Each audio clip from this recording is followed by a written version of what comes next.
सुदामा जी महाराज ने कहा देखिए क्या बात है, बोले कुछ नहीं। सुदामा जी महाराज ने अपनी पत्नी की आंख में आंख डाल करके देखा तो लगा इस गरीबी ने मेरे पत्नी की भी परीक्षा ली, इसके भी धैर्य को कमजोर कर दिया। प्रसाद कराया, सुदामा जी महाराज बैठे, सुशीला पतिदेव के चरणों को दबाते हुए ना निवेदन करते हैं, स्वामी एक प्रश्न करूं, नानु ब्राह्मण भगवता सखा साक्षात् श्रेयः पति ब्राह्मण्यस्य शरणन्यस्य भगवान सात्वतरसभ। ये नपुंसक प्रश्नवाचक होता है, पूछा जा सकता है। तो सुशीला ने कहा प्रश्न करो, कर दे।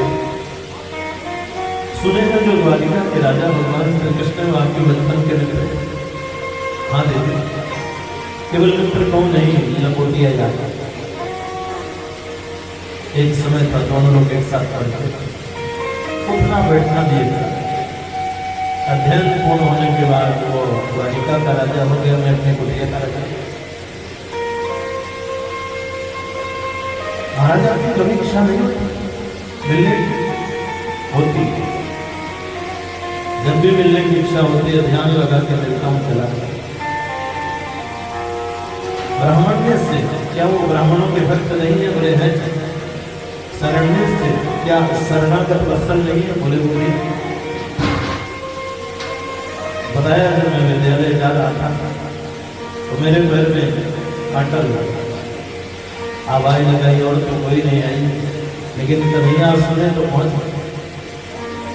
और सुई न मिलने पर खुद अपने दांत का प्रयोग करके कांटा निकाल दिया। इसलिए पता चल गया कि ब्राह्मण्य से शरण्य से दोनों ब्राह्मण भक्त भी हैं और शरणागत वत्सल भी। तो महाराज एक बार जाइए, आप ससुर जाइए। सुशीला कहने का मैं बोलता हूँ, बोलती हूँ कि आप जाइए, कुछ लेके आइए वहां से ले जाने वाले। और एक बार जाइए, भगवान का दर्शन तो करके आइए। सुदामा जी ने सोचा बात तो सही है, कुछ गलत नहीं कह रही है। अयम परमो लाभा उत्तम श्लोक दर्शन, भगवान के दर्शन की बात में कर। सुदामा जी महाराज कहते देवी जाऊं तो, लेकिन मित्र के पास, भगवान के पास, गुरु के पास खाली हाथ जाना है। आपको पता है मेरे पास कुछ है, मैं किसी से कुछ मांगता नहीं, क्या करता। सुशीला ने कहा महाराज इसकी चिंता मत करिए, आपको मन बनाइए, सारी व्यवस्था नहीं करते। देखिए घर को घर नहीं कहा जाता, गृहिणी गृह उच्यते, घर में रहने वाली माताओं को घर की संज्ञा दी। और पहले की माताएं तो बड़ी चतुर, तब इसमें बड़ी बड़ी माताएं बैठी है, जब चक्कियां चलाती थी इनके यहाँ दो चार लोग आ भी जाए ना तो इनकी व्यवस्था नहीं बढ़। और आज तो कभी कभी ऐसी स्थिति निर्मित हो जाती है कि मेहमान आके घर में बैठ जाते हैं, फिर चक्की में गेहूं रखने जाना पड़ता है कि भैया आटा देगा। ये आदर्श नारी का लक्षण है। मतलब आदर्शता वो है कि आपके घर की व्यवस्था नहीं बिगड़ती है। 10 लोग भी आ जाए, किसी को पता नहीं चलना चाहिए, आप सारी व्यवस्था कर लें। तो सुशीला ने क्या किया, 4 घरों से जाके एक एक मुट्ठी चावल उधार दिया। चाहती चावल तो बोरियों में भी आ जाता, लेकिन भगवान को पता कैसे चलता इनके यहाँ अनाज है क्या। सुशीला ने अपने मन में विचार किया, मेरे पतिदेव जाएंगे भगवान के पास और भगवान पूछेंगे सुदामा भैया क्या मानता है, तो हमारे पतिदेव तो यही कहने वाले हैं कि ब्रह्मा की बनाई हुई सृष्टि में मुझसे कुछ हाल कोई है, कुछ ऐसा करूं हमारे पति को बताना भी न पड़े और परम पिता को सब कुछ पता चल जाए, कुछ बाकी नहीं। तो कहां पे पहुंचती हैं, 4 घरों से एक एक मुट्ठी चावल लेकर या यत्वा चतुरो मुष्टि मित्रान पृथक तंडुलाम। एक एक मुट्ठी 4 घरों से बहन एक मुट्ठी उधार चावल लेकर और एक ऐसे कपड़े में गांठ लगाती है जो कपड़े को अगर तेजी से दबा दिया जाए तो खंड खंड में बढ़ सकता है। पोटली को तैयार किया और देखिए प्रसंग शिक्षा देता है। 4 दिन से बच्चे भूखे हैं, चाहते तो 2 मुट्ठी चावल पका के बच्चों को खिला दे, लेकिन नहीं, भगवान के पास रखा। और यहाँ बड़े बड़े धर्मार्थ ट्रस्ट चलाए जा रहे हैं। किसी को गौशाला नाम दिया गया है, किसी का वृद्धाश्रम नाम दिया गया है। और जो दूसरे के यहाँ से चंदा ले आते हैं वो भी हम अपनी गाड़ी में पेट्रोल डाला के चलाते हैं। कैसे कल्याण? सुदामा जी महाराज स्नान करके आए, सुशीला ने पोटली दी, महाराज ये लीजिए। सुदामा जी महाराज जीवन में पहली बार अपने घर से बाहर जा रहे हैं। आज तक दिन भर कहीं भी गए हों तो शाम को लौटे, अपने कुल देवताओं को प्रणाम किया, इष्ट देवताओं को प्रणाम किया और पत्नी से कहा कि खूब भगवान का भजन करना और भगवान सब अच्छा करेगा। भगवान गणेश जी का स्मरण करके प्रस्थान करते हैं। कहाँ? बोले द्वारिकाधीश भगवान। मंदिर मंदिर में विराजे भगवान, चलो रे दर्शन करे।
महाकाल भगवान एक मंदिर उज्जैनी महाकाल भगवान एक मंदिर उज्जैनी नगरी महाकाल भगवान एक मंदिर उज्जैनी नगरी महाकाल भगवान शिप्रा मैया में करेंगे स्नान तोरे दर्शन करें शिप्रा मैया में करेंगे स्नान तोरे दर्शन करें शिप्रा मैया में करेंगे स्नान तोरे दर्शन करें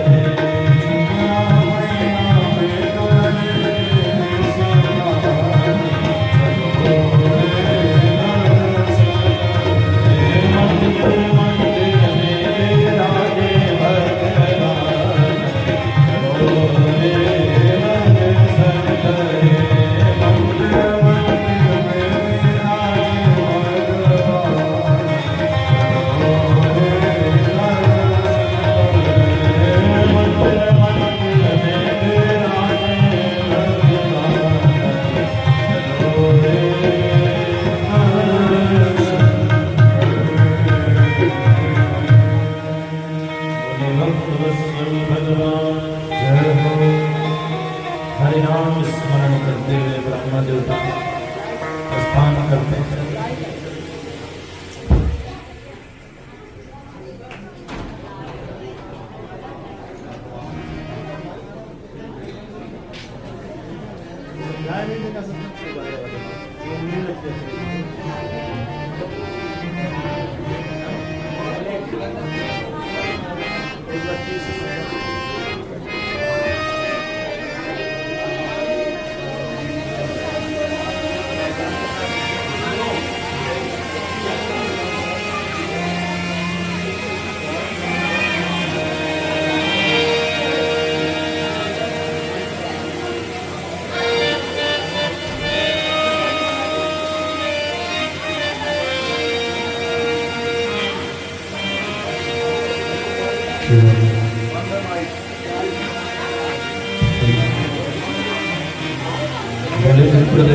भगवान की एक बार ऐसी जयकारा लगाइए। आज कथा का विश्राम दिवस है। प्रसन्नता हो जाए परमात्मा को कि आप सब लोगों ने भगवान की कथा को मन लगा कर सुना। बोले विप्रदेव भगवान की। देखिए कथा कभी समाप्त नहीं होती, विश्राम लेती है और फिर आगे बढ़ती है। और कथा सुनने का फायदा कितना होता है बताएं। एक सेठ जी थे, कथा बिल्कुल नहीं सुना करते थे, लेकिन उनकी धर्म पत्नी भी बड़ी धार्मिक थी। एक दिन उनको कथा सुनने नहीं जाना था तो पति को भेज दिया कि घर से कोई ना कोई भाई पहुंचे, ऐसा ना हो कि घर से कोई भगवान के यहाँ पहुंचे। तो पतिदेव जब पहुंचे तब उस समय व्यास जी ने क्या कहा, आइए आइए आइए। पहला शब्द सुना, फिर जब वो बैठने लगे तो दूसरा शब्द फिर व्यास जी ने कहा, बैठिए बैठिए। बैठे रहे, कथा सुना। शाम को जब चलने का समय आया तो व्यास जी ने फिर क्या कहा, जाइए जाइए। घर पर जब पधारे तो पत्नी ने कहा, आज क्या कथा सुनी? तो बोले 3 मंत्र गुरु महाराज ने बताया है। क्या? पहला बताया कि आइए आइए आइए। पत्नी समझ गई तो महाराज जी रोज कहते थे। दूसरा बोले बैठिए बैठिए। तीसरा बोले जाइए। बात सुनिए, जो गुरु महाराज ने बताया ना, जैसे आँख खोला करे सवेरे रोज कहा। सेठ जी का नियम बन गया, जितने बजे आँख खुल जाए, आइए आइए बैठिए बैठिए जाइए। एक दिन चोर उस गांव में चोरी कर गया, 2-3 घरों में लूटा। सेठ जी को निशाना बनाने चले आ रहे थे। सेठ जी की नींद खुल गई और जैसे नेट खुली वैसे क्या कहा, आइए आइए। चोरों को लगता है देख लिए तो बैठ गए, जब बैठने लगे तो क्या कहा, बैठिए बैठिए। पक्का देख लिया। तो जब चलने लगे तब तीसरी बार, जाइए बोले ये देख लिया, कल सवेरे हल्ला मचाते हैं, काम करते हैं, जो लूट के रखे हैं इसी को दे देंगे। पहुंचे और वो बोरी रख दिया, कहाँ से आए, बोले ये ना पूछिए, बस कृपा बनाए थे। बोले नहीं बताता। बोले बोरी आप ले लीजिए, आपसे क्या लेना देना है, कहाँ से आए, क्या किए क्या नहीं। सवेरे जब सेठ जी बोली बोले तो उसमें देखा सोने चांदी की आभूषण। तो पत्नी के पास गए, आज सुनो वो वाले महाराज जी की कथा और हो रही कही। क्यों? बोले 3 मंत्र दिया तो लखपति बन गए, 3 और दे देते तो करोड़पति बन जाता। 3 मंत्र में से भोलेनाथ जी का तो कहीं से कुछ भी लेके आइए, क्या भाव है, लेकिन भाव विश्वास बना तो परमात्मा की कृपा। कथा सुनने जब भी जाए, अच्छी लगे अथवा ना लगे, मौत लगे, कभी पाप बैठने नहीं देगा, मौन करने नहीं देगा। पाप रोने लगा, भगवान के पास पहुंचा, सब लोग कीर्तन में कथा में आए हैं, हम क्या करें। तो भगवान नहीं जाता, आप जाके खोजिए। सब लोग श्रोता ही नहीं, श्रोताओं के 3 प्रकार, आयोजक हो गया, दूसरा आलोचक हो गया, तीसरा आस्वादक हो गया। आयोजक तो पूरी कथा नहीं सुनता, व्यवस्था में लगा होता है। आलोचक आते हैं तो ये देखते हैं कि कमी क्या है। आस्वादक थे कि उनको कथा सुनने से मतलब है कमी से सुनने, जहां भी जाए आप रोने लगा। तो भगवान ने कहा नहीं, आप जाइए वहां पे देखिए कौन मिलेंगे। बोले तेरे तन में जो मुख है उनके मुंह में था।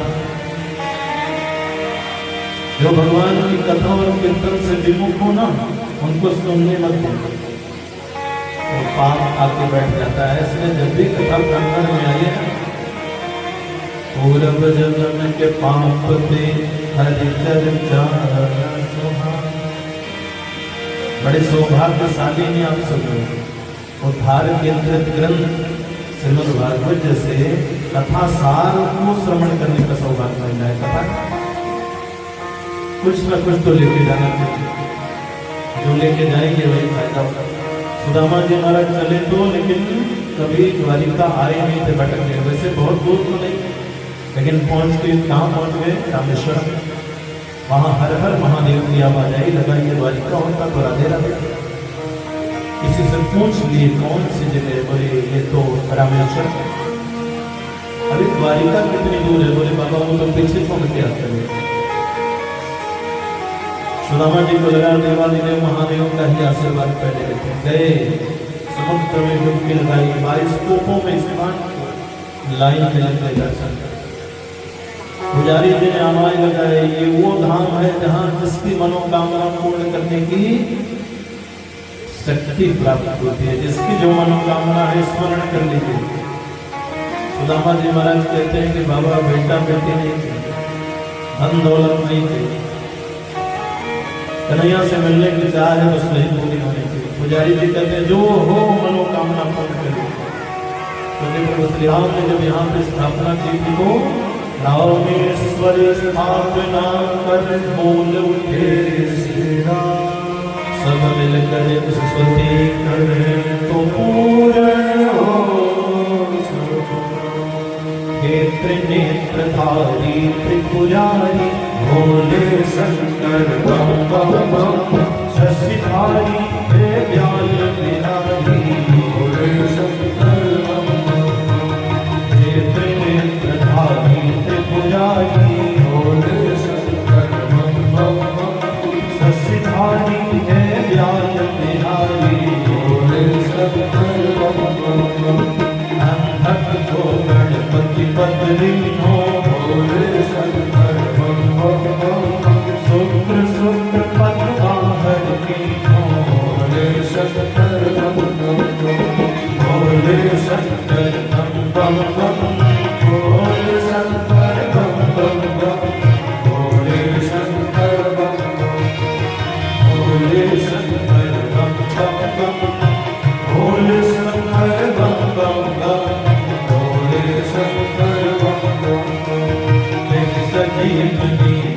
दयादिनी भोले शंकर बम बम बम मानव सुर गणपति गणपति भोले शंकर बम बम बम भोले शंकर बम बम बम भोले शंकर बम बम बम भोले शंकर बम बम त्रिपुरारी भोले शंकर बम बम बम ससिधारी ज्ञान बिहारी भोले शंकर बम बम बम भोले शंकर बम बम बम भोले शंकर बम बम बम भोले शंकर भोले भोलेनाथ जय हो। सुदामा जी ने शिव चरणों में प्रणाम किया। वहां से पैदल चले आ रहे थे बड़ी प्रसन्नता के साथ, लेकिन आगे की नदी मिल गई। अब बेचारे उदास हैं क्योंकि नदी बड़ी गहरी है, कोई घाट भी दिखाई नहीं दे रहा है, कोई नाविक भी नहीं समझ रहा है। और गहराई समझ में आ रही कि अगर हम सोचे कि पैदल पार हो जाए तो नहीं हो सकते। क्या कहते, शाम का समय हो रहा था, सोचा संध्या बंदन करें। संध्या बंदन किए और उसी समय परमात्मा नारायण स्वयं नाविक बन करके नाव लेकर के उसी अवघट घाट में पहुंचते हैं। आवाज लगाया, कोई पार चलने वाला है क्या? सुदामा जी ने कहा हाँ भैया। शरीर थका था, आवाज भी उतनी तेज नहीं निकल रही थी कि केवल तो सुनाई दे जाए। अंधेरा हो रहा था तो हाथ का इशारा भी समझ में नहीं। धीरे धीरे पहुंचे, केवट भैया ने इशारा किया, पार चलना है तो जल्दी आ जाइए, अंधेरा हो जाएगा तो फिर पार होना मुश्किल है। धीरे धीरे उतर रहे, डर भी लग रहा है कि अगर जरा भी पैर डगमगाया तो नौका तो नहीं मिलेगी, बहुत सागर रूपी नदी में गिरना। पहुंचे, नाविक ने सामान रखा नाव में और जब स्वयं बैठने लगे तो हाथ में ये ताकत नहीं थी कि इसके सहारे नौका में बैठे। तो केवट से कहा, केवट भैया थोड़ा सहारा दे। केवट ने सहारा दिया, नौका में बैठे और ये नौका आगे की ओर चली। देखिए सुदामा जी महाराज जब घर से निकले थे ना तो सुशीला से पूछा था कि तुम्हारा क्या काम है, कोई काम हो तो बता। सुशीला ने इतना सुंदर संबोधन के माध्यम से भगवान को संदेशा दिया कि सुन करके आंखों में आंसू आए। हमारा जा रहे हैं तो प्रभु से इतना निवेदन करिए कि वैसे महीने में 2 ही एकादशी होती है, लेकिन आपकी ऐसी कृपा है कि काश यहाँ हर दिन एकादशी। एक मास 2 पाक में एकादशी हो तो प्रभु निर्भर